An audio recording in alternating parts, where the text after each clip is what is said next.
자, 오늘 말씀의 주제는 약속을 기억하옵소서, 이런 제목으로 우리가 함께 은혜를 나눕니다.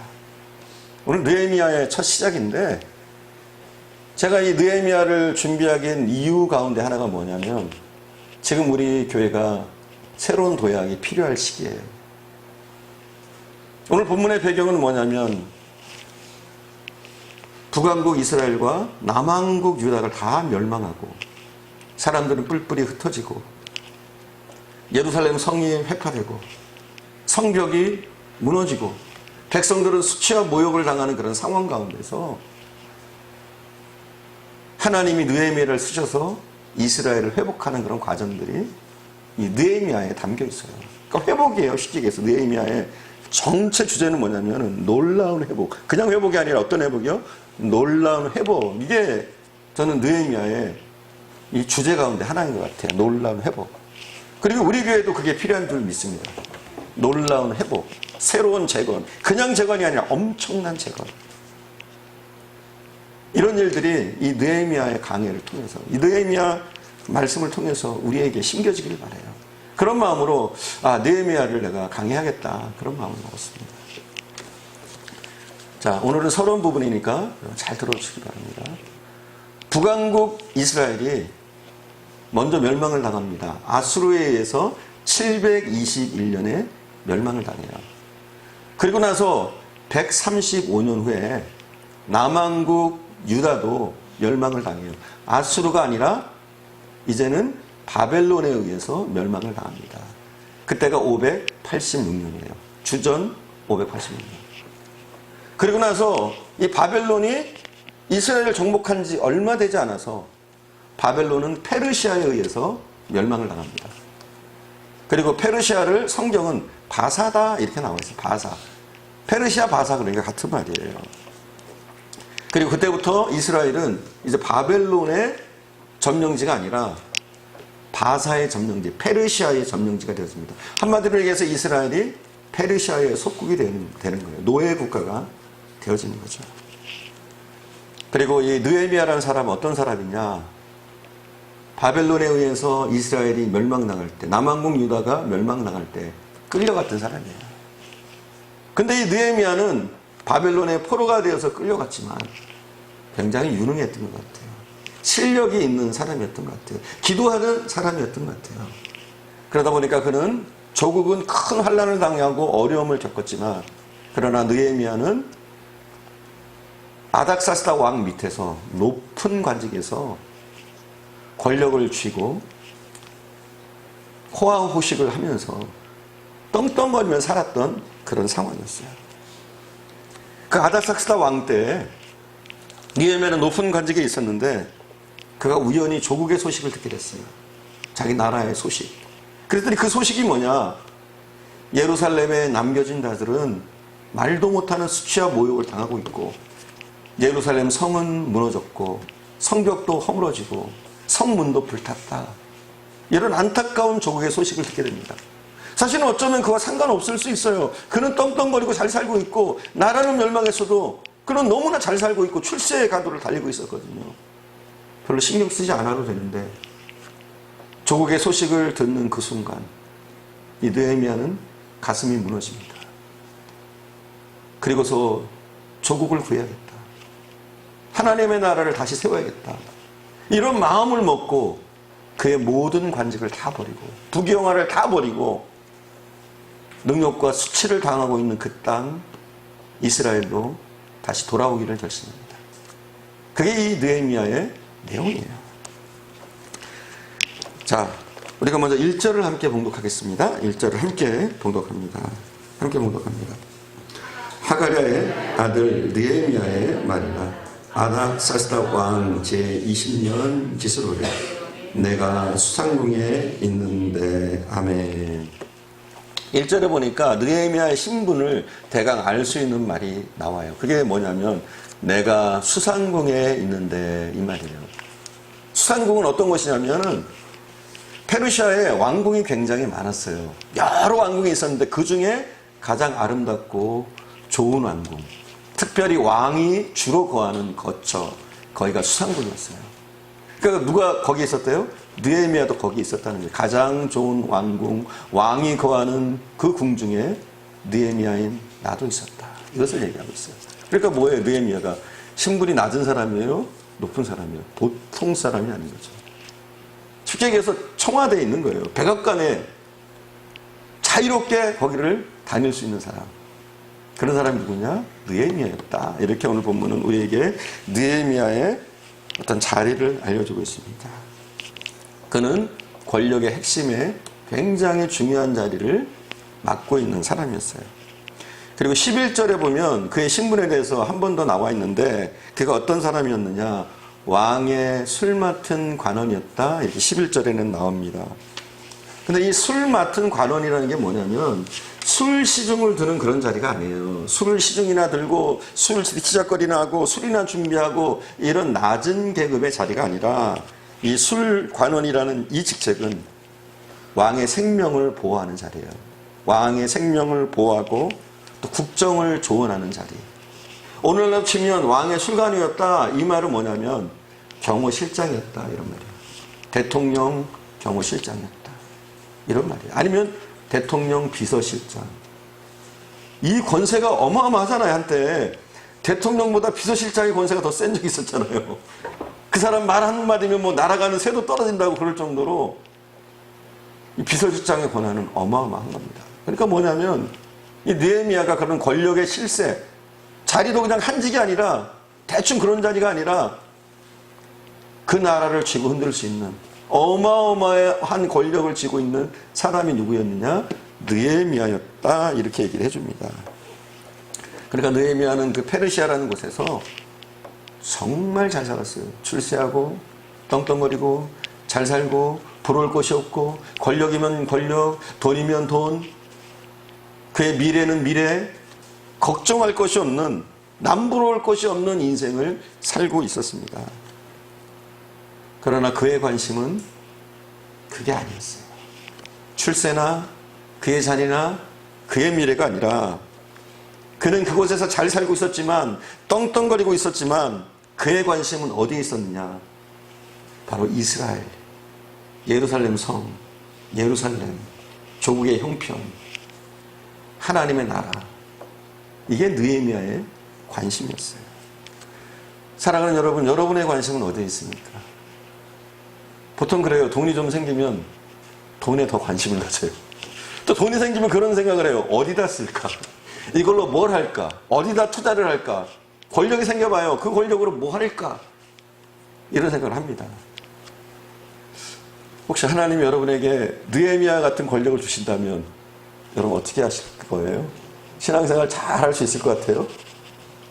여러분에게 갑자기 여러분이 돈벼락을 맞아가지고 통장에 돈이 한 100억씩 막 있다고 해봅시다. 그럼 여러분 신앙생활 잘 할 수 있을까요? 아멘 하시네요. 여러분 그렇게 하실 수 있을 거예요. 그죠? 이게 쉬운 건 아니에요. 그런데 보통은 안 쉬워요. 여러분이 가능하신데 보통은 이게 쉬운 게 아니에요. 권력 있고 돈이 있으면 거기에 빠져서 살게 됩니다. 우리가 창세기에 보면 아브라함이라는 사람이 나오잖아요. 아브라함이 믿음 좋은 사람이잖아요. 나름대로. 근데 이삭이 딱 태어나요. 그랬더니 어떻게 합니까? 하나님을 까맣게 잊어버려요. 자기 아들 이삭만 살아가는 거예요. 그러니까 하나님 뭐라고 그래요? 독자 이삭을 모리아산에 바쳐라. 이런 말씀을 하시잖아요. 우리가 그렇습니다. 뭔가 좋은 것이 주어지면 우리는 거기에 빠져버려요. 그죠? 다른 거 생각 안 합니다. 하나님의 일이 어디 있어요? 예루살렘이 어디 있어요? 교회가 뭐가 상관이 있어요? 그죠? 자기의 돈, 권력 거기에다가 집중하고 그렇게 신앙이 침몰하고 맙니다. 근데 느헤미야는 어땠어요? 보통 자리가 아니죠. 그 당시에 세계를 제패했던 페르시아의 페르시아 제국의 술 맡은 관원장, 대통령 경호실장, 황제 경호실장이죠. 비서실장이죠. 그 일을 하고 있는 사람이었는데 그러나 그의 관심은 그게 아니에요. 더 높은 관직을 얻을 것이냐, 더 출세할 것이냐, 여기 있지 않아요. 어디에 있습니까? 허물어져 가고 있는 조국, 흔들리고 있는 신앙, 무너진 예루살렘 성벽과 예루살렘 성, 이게 그의 관심이었어요. 저와 여러분도 그렇게 될 수 있길 바랍니다. 아무리 좋은 것이 많이 주어진다고 할지라도 대단한 것이 많이 주어진다고 할지라도 우리의 관심은 어디 있어요? 하나님 나라, 교회. 우리 가정이 어떻게 하면 신앙으로 서느냐, 여기에다 우리가 더 집중할 수 있기를 바랍니다. 우리가 2절 3절을 봉독하겠습니다. 느헤미야 1장 2절 3절을 함께 봉독하겠습니다. 내 형제들 가운데 하나인 하나니가 두어 사람과 함께 유다에서 내게 이르렀기로 내가 그 사로잡힘을 면하고 남아있는 유다와 예루살렘 사람들의 형편을 물은즉 그들이 내게 이르되 사로잡힘을 면하고 남아있는 자들이 그 지방 거기에서 큰 환난을 당하고 능력을 받으며 예루살렘 성은 허물어지고 성문들은 불탔다 하는지라. 아멘. 자, 그의 형제 하나니가 이제 이스라엘을 다녀온 거예요. 그리고 나서 느헤미야에게 소식을 전합니다. 형님, 제가 거기 갔더니 너무나 비참하더라고요. 성벽은 다 허물어지고 성문은 불타고 예루살렘 성은 흔적도 찾아볼 수 없을 만큼 파괴되어져 있습니다. 그리고 그곳에 가까스로 살아남아서 이스라엘 땅에 아직 머무르고 있는 이스라엘 백성들은 가정 능욕과 수치와 환난을 당하고 있더라고요. 이 말을 듣게 됩니다. 그 말을 듣고 느헤미야는 그냥 흘려듣지 않아요. 그리고 무엇을 했느냐? 그 말을 듣자마자 느헤미야가 한 일이 뭐냐면 4절에 나와요. 4절. 우리 함께 봅시다. 4절 함께 봅시다. 내가 이 말을 듣고 앉아서 울고 수일 동안 슬퍼하며 하늘의 하나님 앞에 금식하며 기도하여. 아멘.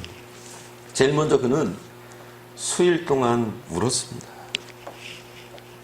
자신과 상관없을 수 있잖아요. 자신은 행복하게 잘 살고 떵떵거리고 그 어느 때보다도 출세가도를 달리고 있는 그런 상황이에요.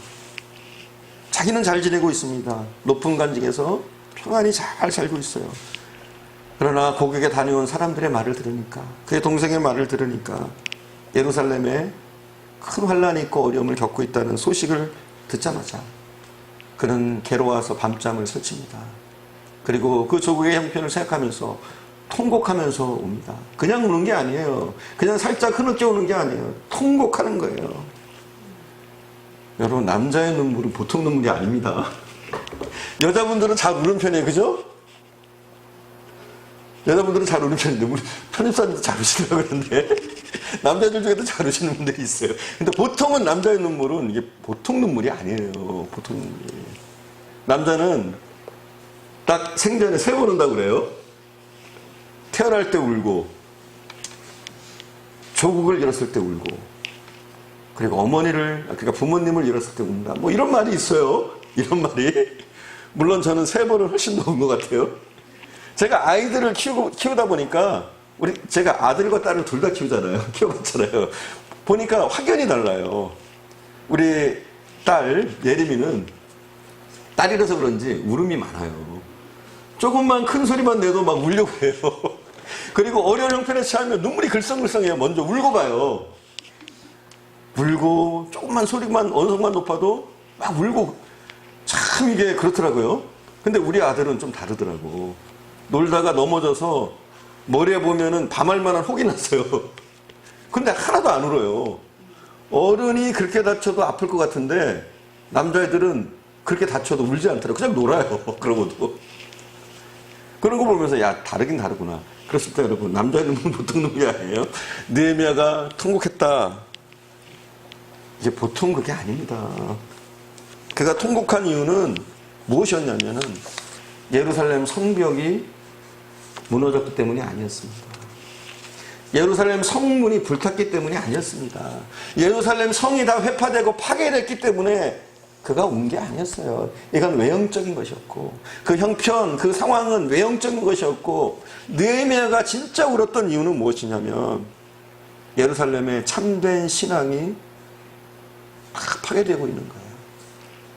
하나님의 성전이, 하나님을 예배하고 하나님을 찬양해야 될 그 민족이 하나님을 찬양하기를커녕, 예배하기는커녕 오히려 그들조차도 환난과 시련과 모욕을 당하고 있다. 이런 소리를 들으니까 이 하나님의 나라의 무너짐 때문에, 이 안타까운 그들의 신앙의 실종 때문에 그는 더 가슴 아파하고 괴로워하고 있는 것을 보게 됩니다. 한 분뿐인 여호와 하나님의 이름이 땅에 떨어지고 그가 계신 예루살렘 성이 무너졌다는 이 영적인 이유 때문에 사실은 느헤미야는 더 슬퍼하고 애통해했던 겁니다. 여러분, 한국교회가 지금 어렵지 않아요? 굉장히 힘듭니다. 그죠? 한국교회가 갖은 욕을 먹어요. 매스컴을 통해서 세상 사람들로부터 갖은 욕을 다 먹습니다. 이런 현실 가운데 우리도 눈물 흘려야 될 줄 믿습니다. 교회가 무시당하고 예수님의 이름이 땅에 떨어지고 사람들이 교회에 대해서 머리를 흔들고 부정적으로 생각해가고 있는 이 시기, 그리고 교회들은 어떻습니까? 목사들은 어떻습니까? 교회에 부정한 일들이 많이 생깁니다. 비리들이 많이 생깁니다. 이런 안타까운 소식들을 우리는 종종 듣게 돼요. 그럴 때 여러분은 어때요? 참 그 목사 나쁘네, 그 교회 이상하네. 우리는 이렇게 가면 안 돼요. 우리가 그것을 부둥켜 안고 슬퍼하는 거예요. 애통해하는 거예요. 왜 이렇게 됐을까? 왜 이렇게 교회가 사람들에게 인정받지 못할까? 왜 목사님들이 이렇게 안타깝게 부정을 저지르고 비리를 저지를까? 왜 교회가 바로 서지 못할까? 이런 모습을 보면서 우리도 느헤미야처럼 애통해야 되는 거예요. 우리가 같이 세상 사람들과 같이 교회를 비판하고 흠잡고 욕하는 것이 아니라 우리는 그것을 부둥켜 안고 같이 우는 거예요. 어떻게 하면 이 교회가, 한국교회가, 목회자들이 바로 설 수 있을까? 이걸 고민하면서 우는 거예요. 우리가 웁시다. 여러분, 교회를 위해서 웁시다. 여러분의 가정을 위해서 웁시다. 울어요. 울어야 되는 거예요. 우리가 신앙이 실종되고 있을 때, 믿음으로 바로 서지 못할 때, 우리 가정이 믿음으로 서지 못했을 때 애통하며 울어야 되는 거예요. 우리 교회의 형편을 보면서, 모습을 보면서 비판하고 부정적인 시각을 갖는 것이 아니라 애통하며 우는 거예요. 우리나라의 형편을 보면서, 한국교회의 형편을 보면서 우리는 애통하고 우는 것부터 시작해야 되는 줄 믿습니다. 느헤미야는 황폐된 자기의 조국과 민족을 위해서 오늘 성경에 보니까 수일 동안 울었다 이렇게 나와 있어요. 그리고 수일 동안 기도했다 또 이렇게 나와 있어요. 근데 우리는 수일 이러면 며칠쯤으로 여겨져요? 한 3, 4일? 이렇게 보통 우리 생각해요. 근데 원어로 들어가면 이 수일이란 단어는 며칠이냐? 40일이에요. 40일. 40일이 짧습니까? 짧다면 짧지만 상당히 길잖아요. 그죠? 그냥 단순히 잠깐 슬퍼서 통곡하고 잠깐 조국의 형편을 생각하면서 기도한 게 아니에요. 이 느헤미야 모습은. 그는 어떻게 해요? 수일 동안 울었어요. 그리고 어떻게 합니까? 애통해 하면서 수일 동안 하나님 앞에 금식하면서 기도한 거예요. 며칠이요? 40일 동안. 그렇게 뜨겁게 조국을 위해서 그 형편을 바라보면서 그는 기도합니다. 이렇게 기도하니까 하나님과 교통이 이루어지죠. 이렇게 강청하니까, 이렇게 열심히 기도하니까 하나님이 그를 사용 안 하시겠어요? 저와 여러분도 그렇게 합시다. 좀 하나님 앞에 잠깐 기도하고 마는 것이 아니라, 우리가 7시, 9시에 기도를 시작했잖아요. 그냥 며칠로 끝나는 것이 아니라 주님 앞에 갈 때까지 우리가 합심으로 함께 기도하고 아침과 저녁으로 하나님 앞에 기도할 수 있기를 바랍니다. 이렇게 하나님 앞에 기도하니까 하나님이 어떻게 느헤미야를 들어 안 쓰시겠어요? 느헤미야는 자기의 조국에 대한 소식을 들었을 때 몹시 슬퍼했습니다. 그죠? 그래서 통곡했다고 오늘 본문에 나와 있어요. 근데 통곡만 한 게 아니에요. 뭘 했다고 그래도 기도했다 이거죠. 우리는 간혹 그럽니다. 어려움을 겪고 형편이 어려워지면 그냥 낙심하고 말 때가 많아요. 그 다음이 이루어지지 않을 때가 많아요. 그냥 울고 고통스러워하고 힘들어하고 그걸로 끝날 때가 많은데, 느헤미야는 어떻게 하느냐? 힘들고 어렵고 고통스럽고 마음이 아프지만 그걸로 끝나는 것이 아니라 하나님 앞에 그 형편을 놓고 그 어려운 상황을 놓고 뜨겁게 눈물로 기도하며 금식했다. 이 사실을 여러분이 명심하셔야 되는 줄 믿습니다. 그리고 한 번만 아니라, 하루가 아니라, 이틀이 아니라 40일 동안 꾸준히 애통해하면서 하나님 앞에 기도할 때 하나님이 느헤미야 마음을 감동시키시는 거예요. 자, 느헤미야는 어떻게 했습니까? 물었습니다. 그리고 어떻게 했습니까? 기도했습니다. 그리고 어떻게 했습니까? 오늘 본문에 보니까 6절에 보니까 나옵니다. 6절 함께 보겠습니다. 이제 종이 주의 종들인 이스라엘 자손을 위하여 주야로 기도하며 우리 이스라엘 자손이 주께 범죄한 죄들을 자복하오니 주는 귀를 기울이시며 눈을 여시사 종의 기도를 들으시옵소서.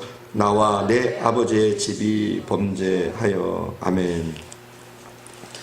느헤미야는 통곡하고 그리고 기도하고 그 다음에 성령으로 충만해지니까 은혜가 넘쳐나니까 무엇부터 시작하느냐? 죄를 회개합니다.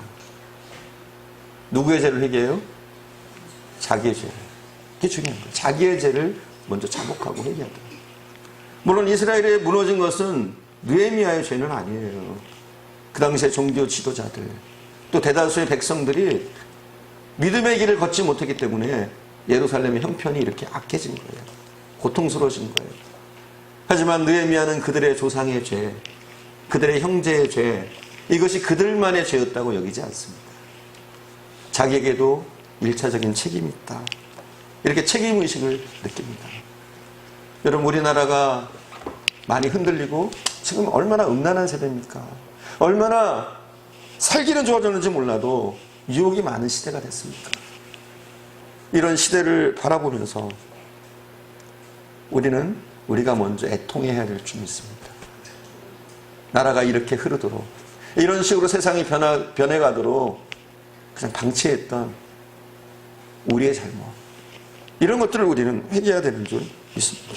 우리는 간혹 그래요. 책임 돌리기에 바빠요. 정치가의 잘못이다, 대통령의 잘못이다, 기업들의 잘못이다, 교계 지도자의 잘못이다, 이러면서 다 잘못을 타인에게 돌릴 때가 많습니다.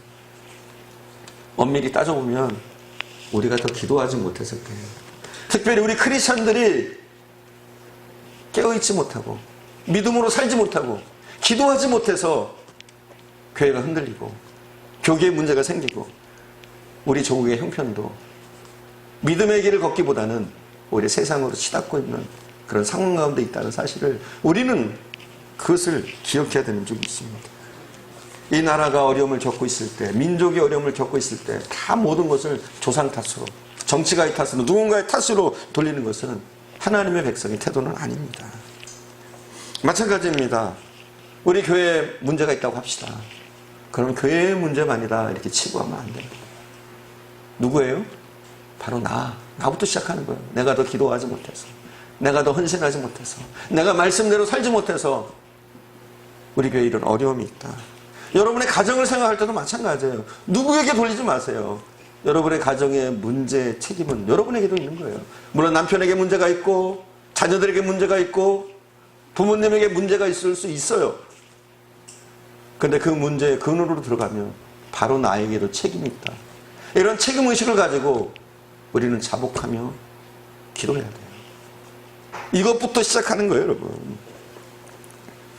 이렇게 할 때 놀라운 회복의 역사가 있는 줄 믿습니다. 여러분, 오늘부터 그렇게 하십시오. 여러분의 가정의 형편, 여러분의 문제일 수 있는 거예요. 누군가의 문제가 아니에요. 여러분의 자녀들의 문제, 자녀들의 문제가 아닐 수 있는 거예요. 여러분의 책임일 수 있는 거예요. 부모님의 문제, 부모님의 책임이 아닐 수 있는 거예요. 나의 책임일 수 있는 거예요. 그러니까 우리 크리스찬들은 뭐예요? 책임의식을 가지고 나로부터 회개하고 자복하고 믿음으로 서기를, 말씀대로 살아가기를 다짐하며 기도하며 때로는 회개해야 되는 거예요. 이렇게 할 때 여러분의 가정이 살아납니다. 우리 교회가 더욱더 하나님이 쓰시는 교회, 또 이 나라가 정말 하나님이 마지막 때에 쓰시는 이스라엘 같은 나라가 되어줄 수 있는 줄 믿습니다. 그것이 여러분의 기도와 여러분의 통에 자복하는 그 심령에 달려있는 줄 믿습니다. 자, 느헤미야가 기도했습니다. 자복했습니다. 그런데 느헤미야가 어떻게 기도를 했느냐, 이게 중요한 거예요. 느헤미야는 어떻게 기도했느냐? 하나님의 약속에 근거해서 기도했어요. 하나님의 말씀에 근거해서 그는 기도를 했습니다. 우리가 8절과 9절을 함께 봉독합니다. 느헤미야 1장 8절 9절 우리 함께 봉독합니다. 8절 9절. 옛적에 주께서 주의 종 모세에게 명령하여 이르시되 만일 너희가 범죄하면 내가 너희를 여러 나라 가운데서 흩을 것이 만일 내게로 돌아와 내 계명을 지켜 행하며 너희 쫓긴 자가 하늘 끝에 있을지라도 내가 거기서부터 그를 모아 내 이름을 들여 택한 곳에 돌아오게 하리라 하신 말씀을 이제 청하건대 기억하옵소서. 아멘. 느헤미야는 하나님의 약속에 근거해서 기도합니다. 하나님의 말씀에 근거해서. 하나님 뭐라고 하셨어요? 모세에게 너희가 내 명령을 준행하지 않으면 내가 너희를 흩어버릴 것이다. 너희를 내가 칠 것이다. 너희에게 재앙을 줄 것이다. 이 말씀을 이제 먼저 얘기를 한 거예요. 그리고 나서 그 다음에 혹시라도 그런 범죄 때문에 각 나라에 흩어져 있다고 할지라도 심지어 너희가 땅 끝에 있다고 할지라도 너희가 회개하고 자복하고 내 앞으로 돌아오면 어느 곳에 있다고 할지라도 너희를 예루살렘 성으로 다시 돌아와서 다시 회복의 역사가 있게 할 것이다. 이렇게 하나님이 약속하셨단 말이에요. 모세 때부터. 그 약속을 근거로 느헤미야가 기도합니다. 그랬더니 어떤 일이 일어납니까? 정말 기적 같은 일들이 일어나기 시작하는 거예요. 여러분도 마찬가지입니다. 기도할 때 그냥 뭐 되는 대로 기도하는 것이 아니라 가장 능력 있는 기도는 뭐냐면 여러분이 기억하고 있는 그 말씀을 근거로 하나님 앞에 따지세요. 때로는 하나님 앞에 간구하세요. 하나님 이렇게 하신다고 그러셨는데 왜 이렇습니까? 하나님 믿음의 백성에게 복 주신다고 하셨는데 주님께서 내 말이 너희 안에 거하고 그럼 어떻게 해요? 구하라고 그러셨죠. 그죠? 내 말이 너희 안에 너희가 내 안에 거하고 내 말이 너희 안에 거하면 무엇이든지 구하라. 그러면 어떻게 한다? 그러면 이루어지리라 말씀하셨어요. 너희가 내 안에 거하고 내 말이 너희 안에 거하면 무엇인지 구하라. 그리하면 이루어지리라 말씀하셨어요. 이 말씀을 붙잡고 우리가 기도하는 거예요. 우리가 어떤 하나님의 말씀을 붙잡으세요. 기도하시면서 하나님 이렇게 하신다고 그러셨는데 믿음으로 살면 이런 복을 주신다고 하셨는데 왜 하나님 더 기다려야 되나요? 때로는 하나님 앞에 간구하시고 기도해보십시오. 그러니까 뭐냐면 우리가 능력 있는 기도를 하려면 말씀을 좀 많이 알아야 돼요. 정 안 되시면 여러분이 좋아하는 말씀 구절들을 피세요. 그리고 하나님 앞에 기도하십시오. 우리는 기도에 대해서 굉장히 정형화되어 있어요. 기도할 때 어떻게 합니까? 우리는 눈을 감고 기도한다. 뭐 무릎을 꿇고 기도한다. 이렇게 정형화되어 있는데 기도의 방법은 여러 가지입니다. 눈을 뜨고 기도할 수도 있고 손을 들고 기도할 수도 있고 서서 기도할 수도 있고 때로는 땅에 엎어져서 완전히 누워서 기도할 수도 있습니다. 여러 가지 방법이 있으니까 그 기도의 방법이나 형식에 치우치지 마시고 하나님 앞에 최선을 다한 기도를 드리려고 해보십시오. 특별히 여러분이 부탁드리고 싶은 것은 하나님의 말씀에 근거해서 여러분 기도하려고 애쓰시길 바랍니다. 그럴 때 하나님이 우리의 기도를 들어주시는 줄 믿습니다. 오늘 말씀을 정리하겠습니다. 느헤미야는 출세 가도를 달리고 권력의 핵심부에 페르시아 제국의 중요한 직책을 맡고 있었습니다. 그러나 그의 관심은 거기에 있지 않았어요. 오직 조국, 하나님의 나라, 예루살렘 성에 있었습니다. 그리고 예루살렘 성의 안타까운 형편을 듣게 됐을 때 그는 그냥 귀로 흘려듣지 않습니다. 그 말을 듣고 마음에 담고 통곡합니다. 그냥 하루 이틀 통곡하고 끝난 것이 아니라 40여일을 통곡하고 금식하며 기도합니다. 그리고 내가 어떻게 하면 이 일에 동참할 수 있을까? 어떻게 하면 내가 예루살렘을 회복시키는 그 일에 쓰임받을까? 이것을 고민합니다. 그렇게 하나님 앞에 기도하고 나갈 때 하나님이 느헤미야를 쓰셔서 결국은 느헤미야 내용은 뭐냐? 예루살렘 성벽이 재건되고 회복되는 내용이 담겨 있습니다. 우리에게도 이런 일이 일어날 줄 믿습니다. 우리가 느헤미야처럼 통곡하고 기도하고 나부터 자복하고 하나님 앞에 나갈 때 또 하나님의 말씀에 근거해서 우리가 기도할 때 하나님 우리를 통해서 놀라운 일을 이루실 줄 믿습니다. 기도하겠습니다.